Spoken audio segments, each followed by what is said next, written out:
All right. Hello, everybody. Welcome to one of the most exciting discussions that we're going to have during this virtual 2-day summit. I'm Russell Zach. I'm the head of revenue at Second Nature, and I'll be moderating today's session with Tom and Matt, and I'll give them a chance to introduce themselves in a couple of minutes. Let me just talk a little bit about myself. As I mentioned before, I'm the head of revenue at Second Nature. Second Nature is an AI-powered role-play application that allows revenue team members, sales managers to role-play a whole variety of different customer conversations so they can be more competent and more confident before they go out in the field. We have a variety of customers all the way from non-tech like insurance, healthcare, to tech companies like Zoom, Twilio. And I am going to be moderating today, and we're going to be talking about how to tame the untamed world of AI-driven sales. And I have two experts here, and I'll let them introduce themselves. Tom, would you like to introduce yourself? Sure. Hi, everyone. My name is Tom.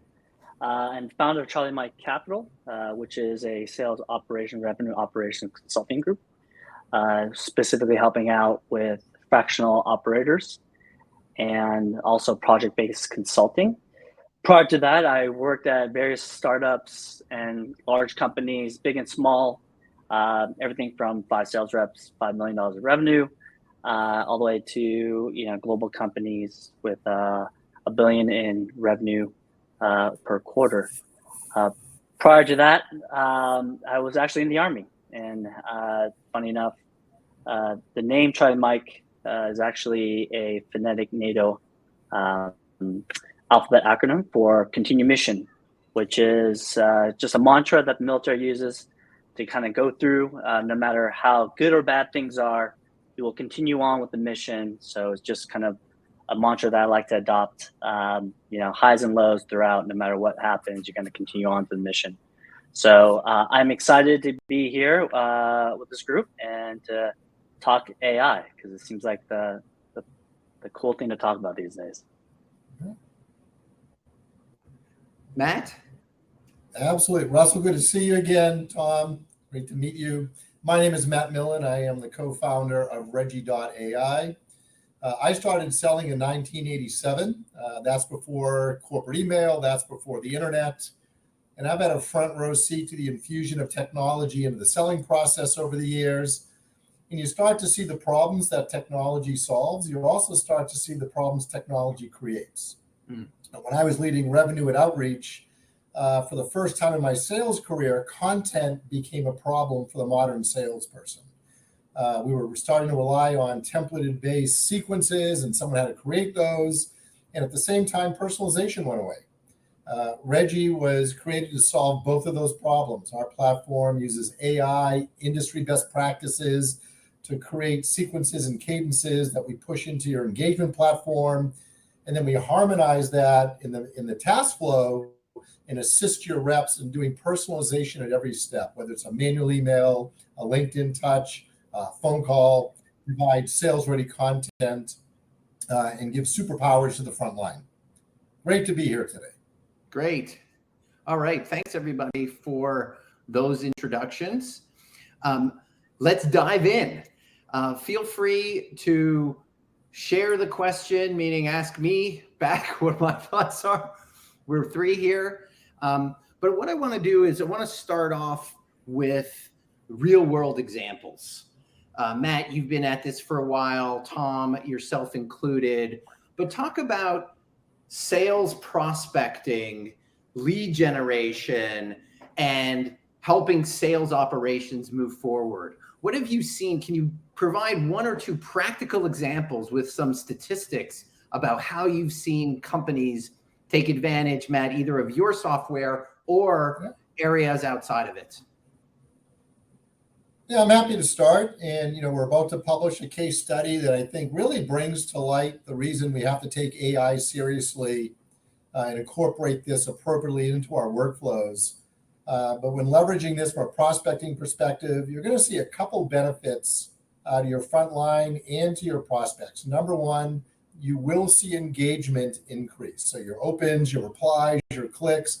And I think most importantly, what we're seeing is positive sentiment on cold outbound is going up. So we'll be publishing a case study where sentiment went from 36 to 47.8% on the cold outbound. And that's a pretty significant increase when you're thinking about the experience your prospects are having with your team's prospecting efforts. I also think a couple of things are real, like some of the technologies help us do things faster, more efficiently, more effectively. There's other products that allow us to do it better, higher quality, better scientifically engineered to engage and drive response. So I think as we're looking at these technologies, and we'll dive into the specifics, at the end of the day, we're able to go faster, further, farther in a better way, or whatever combination your team is specifically looking for. And Tom, any thoughts on that with what you've seen? Yeah, it's interesting. One thing that kind of took me for surprise, the ability for a lot of what I would say the field sales to be able to prospect more effectively in particular markets. Even what I mean by that is assuming that you have a global sales team, a global SDR base, the ability or the limitations of, let's say, having a natural language for that market is somewhat is less impact or less meaningful than before.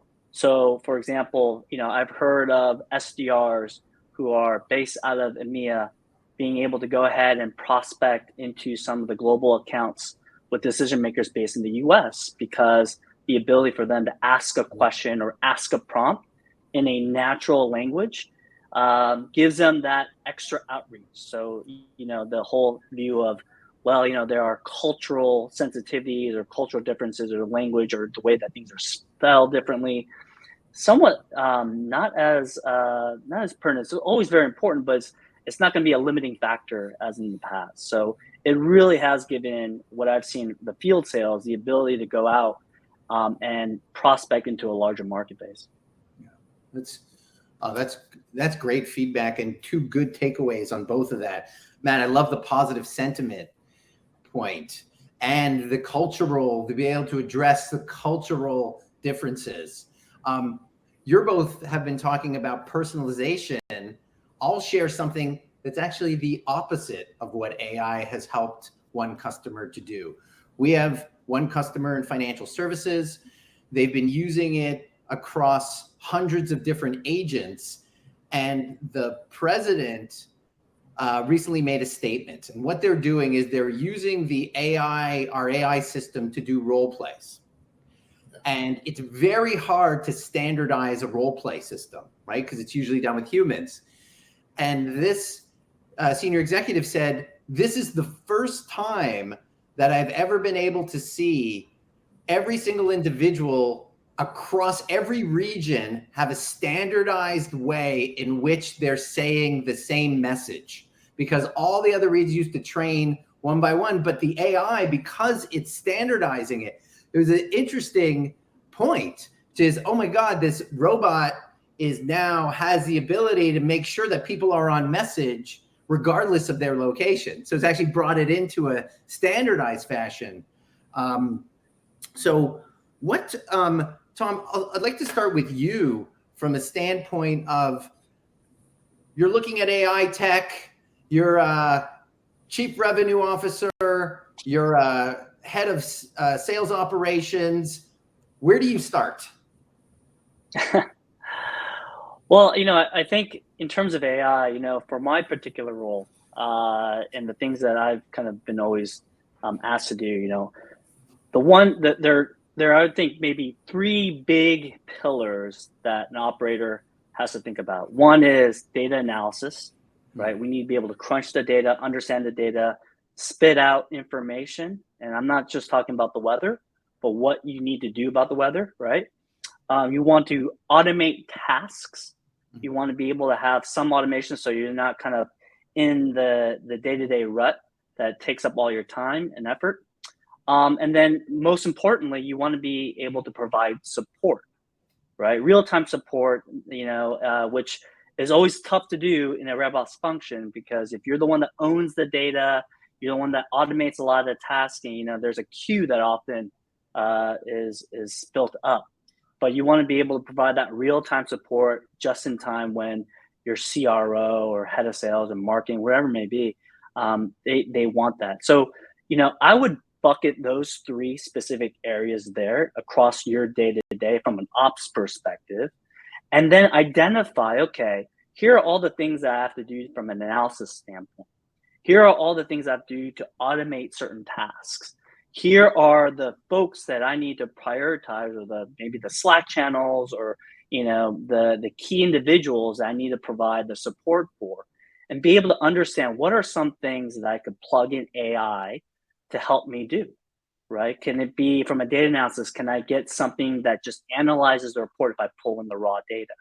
For automation of tasks, are there things that I can maybe offload somewhere else to get that information directly to them?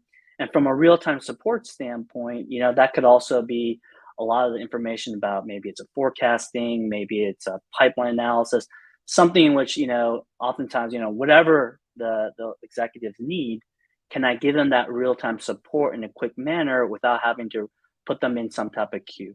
So I like to break the task down to those three buckets and just see where that AI layer can be overlaid on top. So the in-depth assessments on certain specific areas. And Matt, I know that you have obviously a package that you can try out, Reggie. You can see how it works. Where's your advice when an organization wants to roll it out? What do they need? How do they need to plan? How do they need to train? Where do they go? Yeah, it's a great question. I think there's 4 considerations when you're looking at AI for personalization. I'll use as an example that we focus on. I would say thing number 1 is workflow. So it's like, you understand how you've currently trained your team to work. Does the product you're looking at fit into your workflow, or do you have to retrain your team to use the product? So number 1, you want something that supports your current workflow. Second consideration are the integrations. Does the product you're going to use live inside your email client? Does it support you in LinkedIn? Does it support you in your sales engagement platform? Or is it a bolt-on or somewhere you have to go do it and come back? So the integration and the workflow is really important if you don't want to retrain your team and you're looking to drive maximum productivity and ease of adoption. The other 2 considerations are, how sales ready is the output? Like, how great is what you're getting? Does the product understand you're doing an introduction email and it's modeled that way, it's trained that way, and it gives you sales ready? Or do you have to go prompt engineer something, bring it back and try to fit it in, right? And then lastly, for all the managers, no one's rolling out technology that managers, don't have visibility into what their team is doing and like to manage and coach their team through the process. So I think, in terms of evaluating technology, you want to make sure it's got the right integrations, it supports your workflow, you're getting sales ready output, and the managers are supported so they can support their team. That being said, each organization has a different way that they roll out technology within their organization. We typically work with clients where we'll onboard a small team through a proof of value, where we'll take their success metrics, like what they're looking to get from the technology. We'll prove that out in 2 weeks. And the benefit of this is, number 1, we've been able to substantiate a good return on investment that they need for anyone to buy software today. But also, what you've also done is created some super users within the organization. As you start rolling this out through the different teams, you've got some internal resources that can also support their coworkers through the process. So I think the evaluation and the rollout are intertwined, because the more thorough you are in evaluating and buying the right technology, the more seamless and effective your rollout's going to be. Got it. That's great. That's really valuable and great insight on both of the areas. I want to flip it upside down now. And you're both experts. You both have been in this industry. You understand what's going on. But you also see all of the news in the market. You see all of the constant press. What's the biggest fallacy, do you think, in practical implementation of AI today? I think, well, if you don't mind, I'd like to start. I think the biggest fallacy is it's going to eliminate the jobs out there. I don't know if it's going to necessarily do that. I think it might eliminate jobs if you're not utilizing the AI technologies appropriately. Meaning, if you decide that you're going to go old school and continue on your process without adapting to the new things that this provides. But in terms of just eliminating jobs altogether, I don't think that's the case. You're still going to need sales reps, right? You might even still need people who develop content and copy, right? I think even as far as that, like I would say that a lot of that is still going to be necessary. And I kind of equate this to this, it's as if the airplane and the train got invented and we're like, great, we could get rid of our cars. Now we could use public transportation, but that last mile piece is going to be super important. And I feel like, with AI, great, it's going to enhance our ability to go to places and do things that we've never been able to do. But that last mile piece is still going to be very critical. And that's where the human element comes in, and you still need people involved. Got it. What about you, Matt? What's your... Well, first, I want to say great answer, Tom. I completely agree that AI does its best work when coupled with a human, so I love that. I'll give you a different fallacy. It's a little perplexing to me, but for so long, we've had to rely on data, which is like looking back in time. So if you think about, when you think about what works, well, that means, what's worked in the past? And what we've learned is what works in the past doesn't always work now or in the future. And like with AI, it's much more real time. So the different models are pulling data like of what's going on right now. It's quicker to respond. You can constantly train and tune your models. And what I find interesting is still the number of organizations that are looking back at what used to perform in terms of making decisions on what to use, rather than trusting the AI right now to make, in some cases, better and more contextual decisions. Yeah, I think that's a very good point, Matt. We had a customer who gave us a sales methodology to implement, and the AI was scoring the sales methodology, and then said, in its analysis, this isn't the right part of the sales methodology of what you told me. The sales methodology says that this end of the conversation is supposed to end this way, but the rubric you gave me said it's supposed to be like this. That's not... It's kind of interesting that, like what you said, which is, well, we use this methodology in the past, but the AI was saying, well, but it's not the methodology that's the textbook methodology that you asked me to grade on. So it's really interesting in that with that approach. And Tom, one of the other things, New York Times just had a good op-ed piece that really that AI is going to be the next true productivity increaser, where productivity in the United States has stayed, I think is 2.5% consistently, except for the boom between 95 and 2005 during the internet, and has now gone down to about 1.6%. But AI could take it to really that next explosion for people to be doing more with less. Yeah. I mean, it's a tough part because, when I hear about, opinions like that, absolutely. Can it increase in one's ability to produce, to find an additional few minutes of time, or to be able to research things quicker and faster? Absolutely.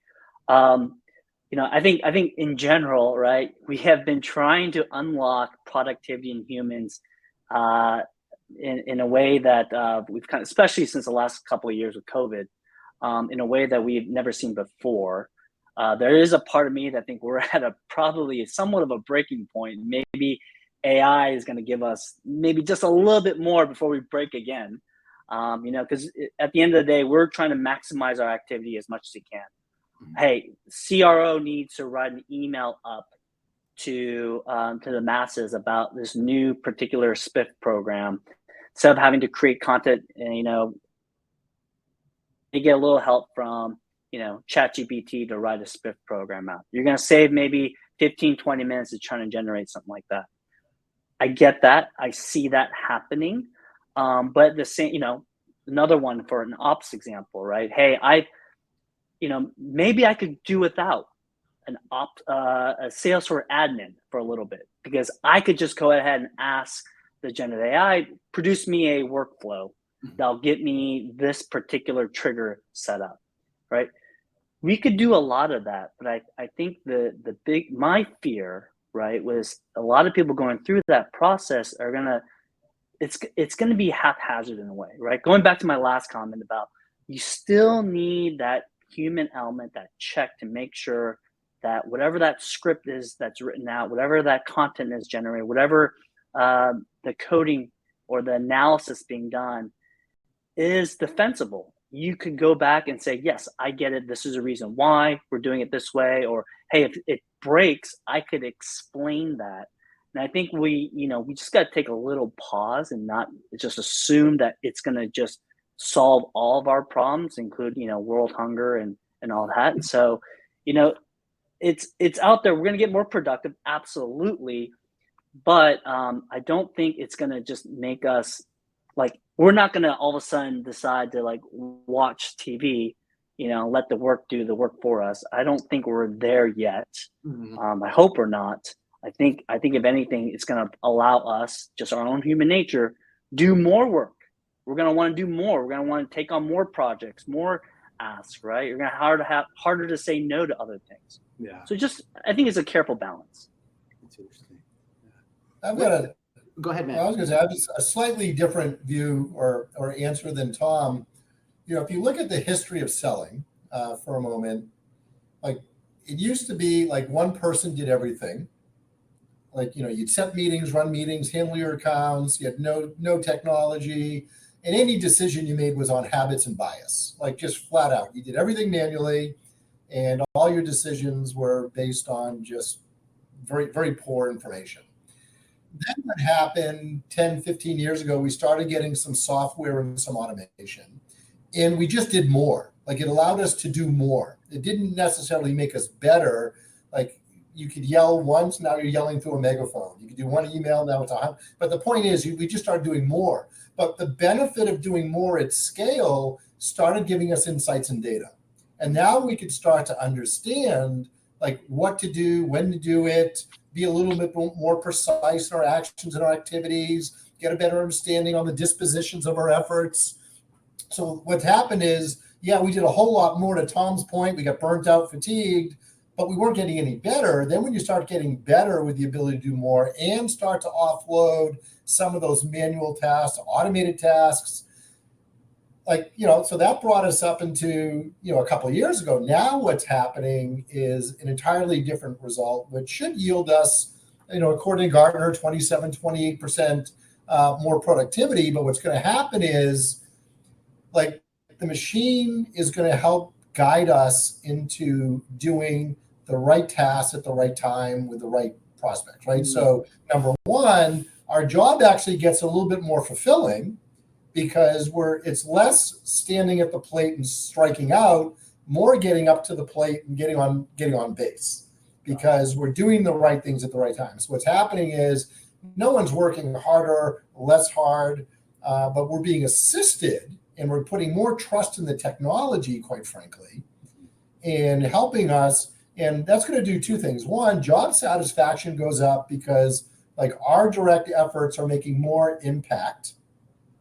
Conversion ratios are healthy. And number two, your prospects are getting a better experience because the messaging is more contextual, more relevant, more focused, more targeted. Think of this from a psychology perspective.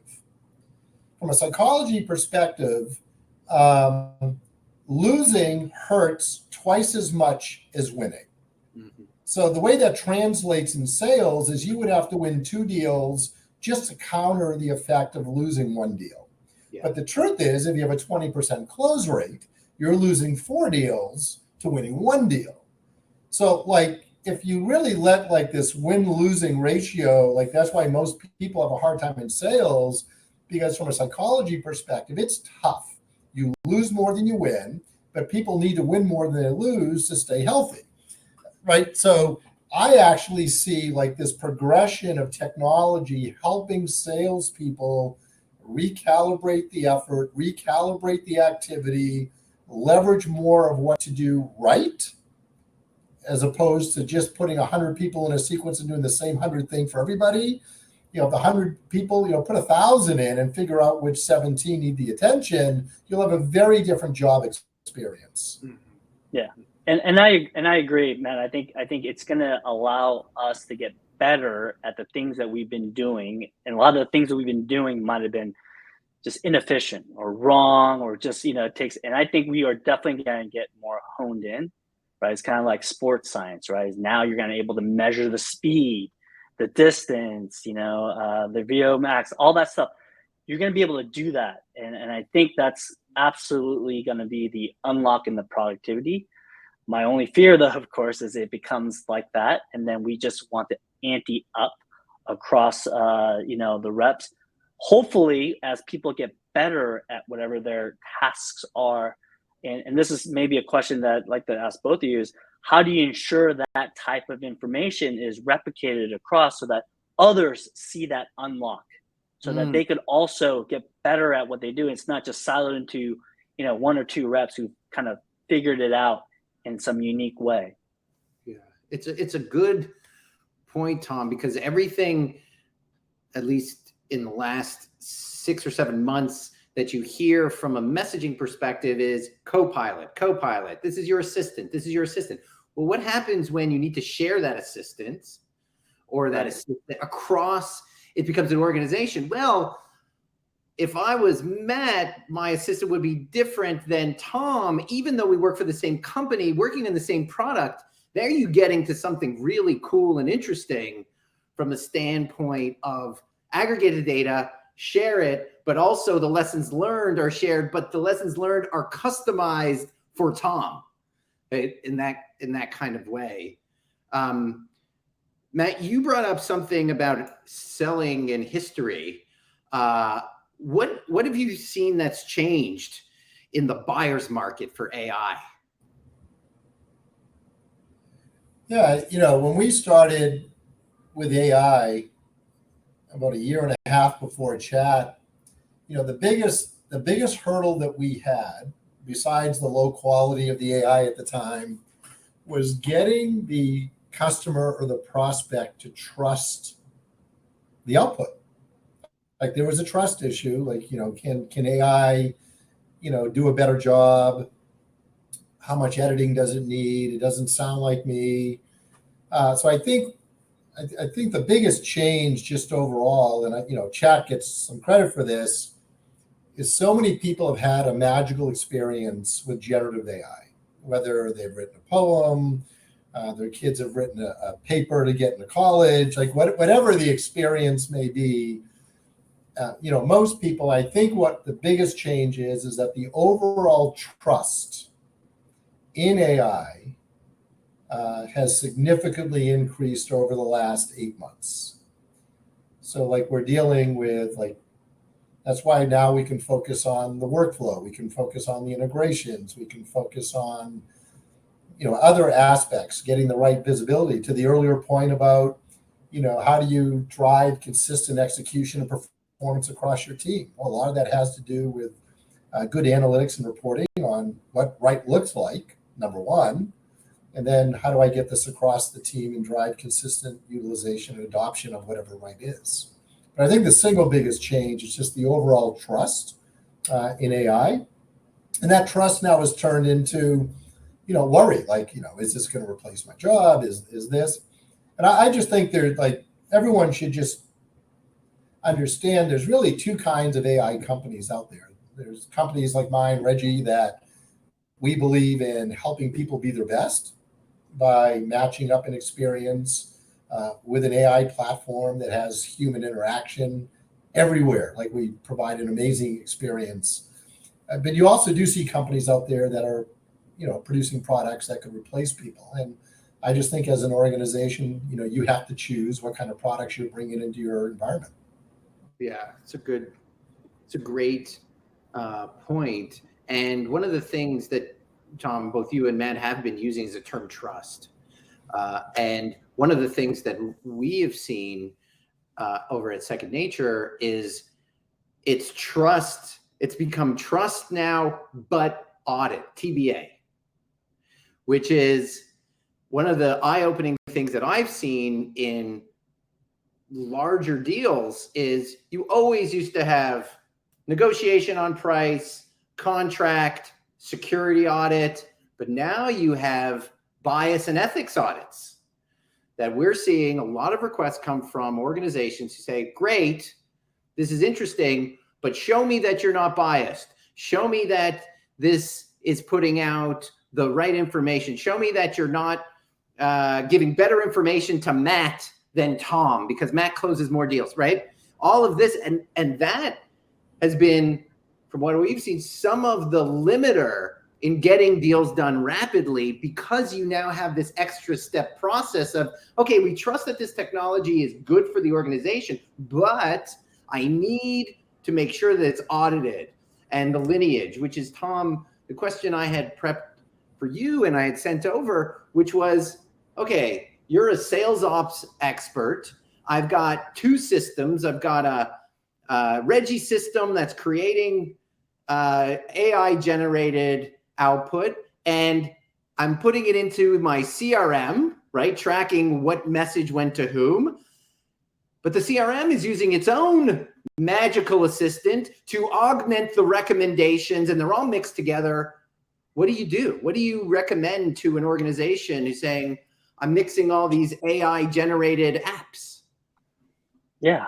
And, I think the easiest answer to that is essentially, and this goes back to kind of my comments about, you're not going to replace the human element of it. Mm-hmm. Yes, we are prone to mistakes. Yes, we are prone to our own biases. But I think at the end of the day, when you look and you compare, this answer may conflict a little bit with that answer, and which system do I choose? This is when you go back onto your own, that tribal knowledge, the knowledge you've built up through experience, through years of understanding the human elements of why people buy or not buy, or why they ghost you versus not ghosting you.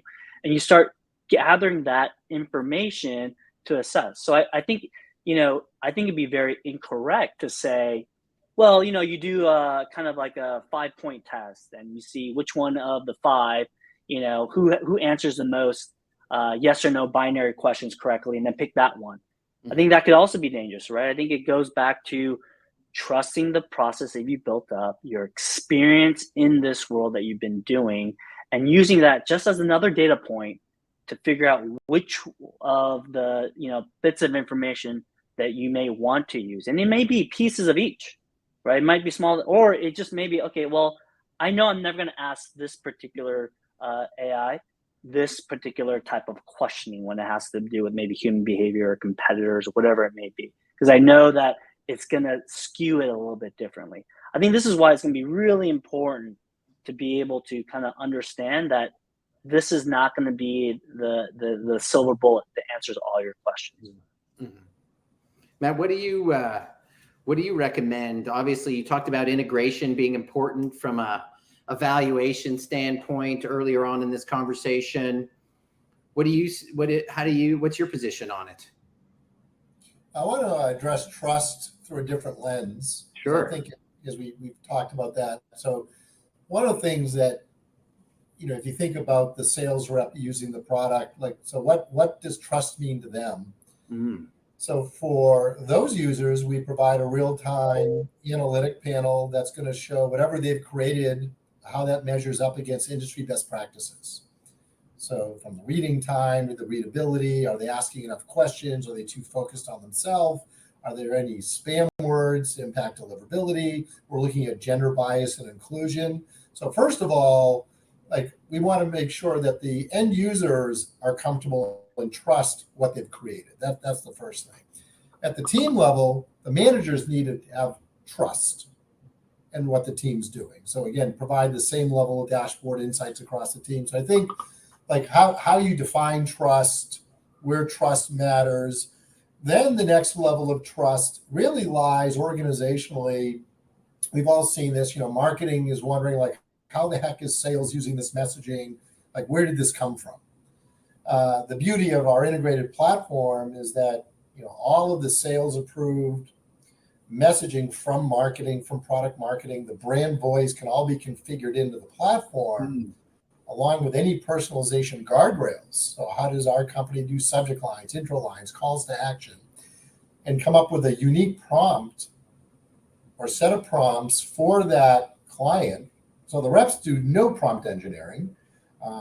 They're just working very quickly, but the organization has trust that the messaging going out to the customers and prospects reflects what that desired messaging would be in a perfect world. And for the first time, you can connect this.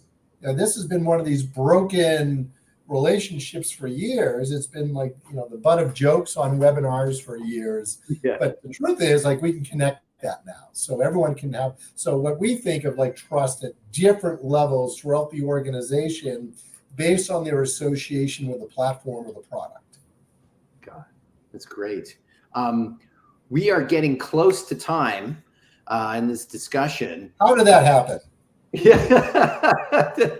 So when I just love to get a summary from both of you for some takeaways, but I'm going to throw in a question and then give you a summary, which is what's going to change if we have this same panel 2 years from now?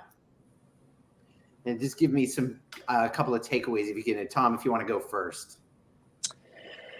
Sure. I think there's going to be more players in the space. I think a few of them are going to probably rise a little bit higher than others. I feel like there might be a lot of tools that we currently use today in our tech stack that will just be able to integrate the AI a lot better than others. I think also that there are going to be new roles that get generated across not just operations and sales in the go-to-market realm because of this, because of the new technologies and the new access and new information that we just couldn't have even thought of existing before AI. So I think those are kind of like my predictions on it, things that I think are going to be interesting.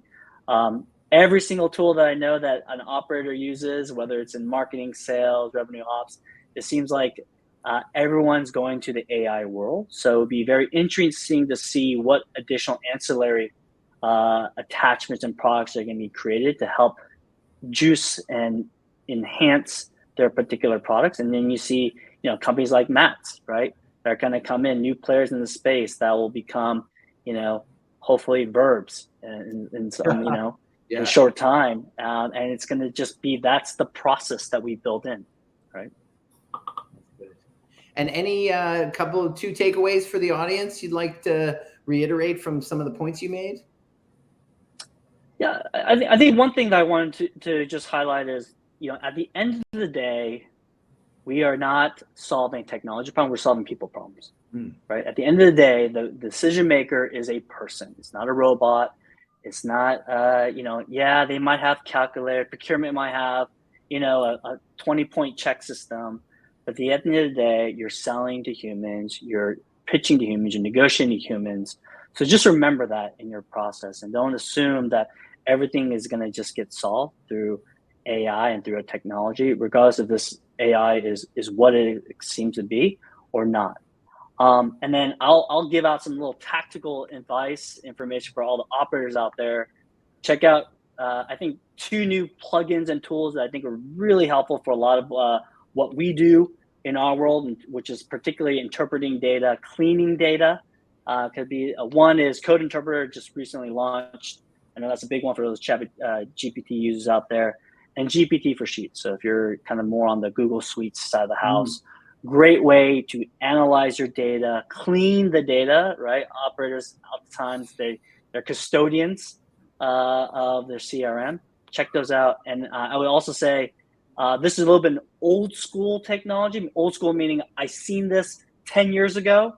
But I feel like the technology is brilliant because I think it kind of blends well with AI. check out a company called Crystal Nose. Oh I yeah. love using them. Yeah. I've seen them a long time ago before. I think if they just put the word AI or the AI at the end of it, it would, it would be the next hot start. But great way to get insights about your prospective buyers and people you're talking to, even people within your own company. So check that company out. Great, thanks, Tom. Matt, Yeah, Crystal Ball, 2 years and some takeaways. Yeah, that's such an unfair question. If you had asked me a year ago, where would we be today? I could not have even predicted this. I mean, just to be very transparent. Like Tom talked about more players. I actually think we'll see fewer, more complete players. I think organizations are looking to compress and consolidate technology. And I think what we're going to see, what you see right now is just like a whole burst of people putting a very thin veneer over chat and calling it a product. There's not a lot of depth to it. So I think what we're going to see, over the next 3 to 6 months, we'll start to see this crowd thin out a little bit and substance will prevail. You see a lot of the bigger platforms bolting on AI and so they can have it, but it's really not integrated. So I think we're going to have just some cleaning up in the market. It'll be much clearer, much cleaner, in terms of what the options are and what different products and platforms do and don't do. So I do think we're going to kind of work our way through that right now. It's a little noisy right now. Like it's a little bit noisy, but I don't think that will last. Number two, how it shapes up is a little different, but it will be here. Like I think that whether it's 1 year, 2 years out, like we'll be much more integrated into leveraging AI. It'll be a bigger part, a bigger mix of our organization. And I think to Tom's point, like we can't lose sight of people in all of this conversation. And I'll give you an example. I'm an Amazon Prime customer, and I had a problem with one of my orders, and I was dealing with a bot, and 27 times in of getting no resolution, and the bot thought I was the first time each time, and I would have paid anything to get a human being on the phone and just say, hey, common sense timeout. Yeah. And then you look at customer support. It got offshored for a number of years, and then it got brought back on as a service. And I think at the end of the day, people do want to interact with people. And brands need to think about the experience they want to create. So as much as we all like to fantasize about where we're going to be in 2 or 5 years with AI, I think at the end of the day, I think for me, what's most important is what does our brand stand for? What's the experience we want to create with our customer? And where can technology help us do that in a more productive, a more streamlined way, but not over the top where my bot's talking to your bot and we have no idea what's going on. Yeah. Yeah. That's a great point. And I think one of the things that we'll see is a lot of multimodal kind of work, right? ChatGPT is right now text, but you're going to start to see this merging, right? We know, hey, a video message is more effective than sometimes a email message, and we'll get support for AI to help us with all those multimodal experiences, text, audio, and video. I think I'm a big believer in an assistant for teams, right? Hey, I've got to pitch a deal with Tom and Matt and Russ. What's the best dynamic for us to play in the meeting? And how should we present? And who should present what? And how does our slides look more and less as an individualistic approach? But certainly agree that in some ways it'll go to the background, Tom, like what you said, but I also think there'll be a lot of disclosure requirements. Hey, this video was created by a AI, right? Like just be required. It's here, and it's a great time to be in the technology industry. Matt, I know you saw the burgeoning when the web was, World Wide Web in the 90s, right? This is sorry. Right? We too. This is the same kind of big change. And I want to thank both of you for joining. Got the contact information for anybody who's watching this, can follow up with us, ask questions. We'd love to hear from all of you. And Matt and Tom, thank you so much. And MSP, thank you for having us. Yeah, what a great couple of days. Yeah, thank you. And this webinar was not generated by AI. It's totally us, right? Not yet. All right. Take care, gentlemen. Thank you.